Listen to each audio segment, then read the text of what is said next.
Hi friends, welcome to Swathi kitchen. ఈ రోజు వచ్చేసి మన రెసిపీ ఏంటంటే ఆలూ పరోటా. ముందుగా నానబెట్టేసుకుని ఉంచుకున్నాను. ఇది ఎలా తయారు చేసి చూపిస్తానండి. నేను ముందుగానే ఆలూ మిక్స్ చేసుకుని ఉంచుకున్నానండి. టీ స్పూన్ కారం, సాల్ట్ కొద్దిగా, చాట్ మసాలా. చూడండి, ఈ మిశ్రమాన్ని కలుపుకుందాం. ఇదిగోండి ఫ్రెండ్, ఈ మిశ్రమాన్ని ఇలా మ్యాష్ చేసుకున్నాను, నీట్గా కలుపుకున్నాను అన్నీ వేసి. ఇప్పుడు మనం ముందుగా రెడీ చేసి పెట్టుకున్నాం కదండి, ఇది బాల్స్లా చేసుకుందాం. ఇదిగోండి, బాల్స్లా రెడీ చేసుకున్నాం కదా. ఇదిగోండి ఫ్రెండ్స్, ఇది బాల్లా చేసుకున్నాం కదా, ఇది ఇలా హత్తుకోండి చేయి మీద, ఇలా చేసుకోండి.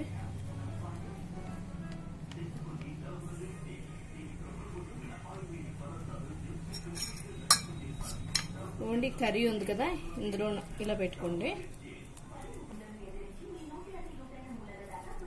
ఓకే, మళ్ళీ బాల్లా చేసేసుకోండి.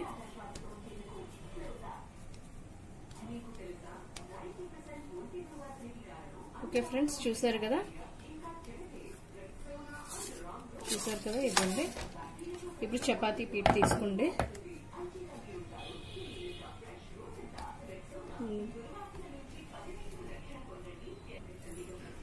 ఓకే ఇలా చేయండి.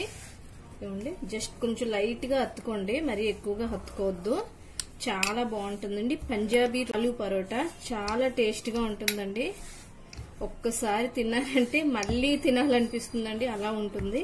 అయితే ఇదేంటంటే ఆయిల్తో కాకుండా బటర్తోనే మనం కాల్చుకుంటే చాలా టేస్ట్గా ఉంటుందండి, చాలా బాగుంటుంది. సో జస్ట్ అలా హత్తుకోండి చాలు. ఓకే ఫ్రెండ్స్, ఓకే ముందుగా స్టవ్ వెలిగించుకోండి అండి, పెట్టుకోండి, దోశల పెనం పెట్టుకోండి. అది కొంచెం హీట్ ఎక్కాలండి. దాని మీద ఇదిగోండి బటర్ వేసుకోండి. హీట్ ఎక్కిపోయింది కదా, చూడండి. ఇప్పుడు ఈ పరోటాని వేసుకోండి.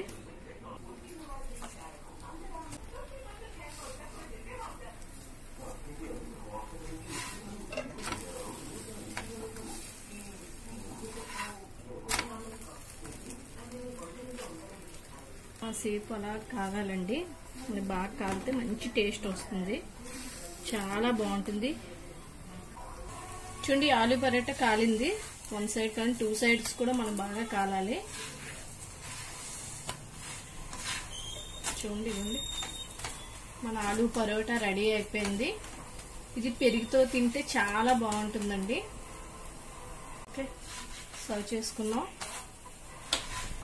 ఓకే, మన ఆలూ పరోటా రెడీ అయిపోయిందండి. చాలా టేస్టీగా ఉంటుంది, చాలా సింపుల్ ఐటమ్ అండి. చాలా ఇష్టంగా తింటారు పిల్లలు కూడాను, చాలా బాగుంటుంది. మీరు కూడా ట్రై చేయండి ఫ్రెండ్స్. మరిన్ని వీడియోస్ కోసం మా ఛానల్ ని సబ్స్క్రైబ్ చేయండి, లైక్ చేయండి, షేర్ చేయండి friends. Swathi జ్యోతిస్ kitchen. Okay, thank you so much friends.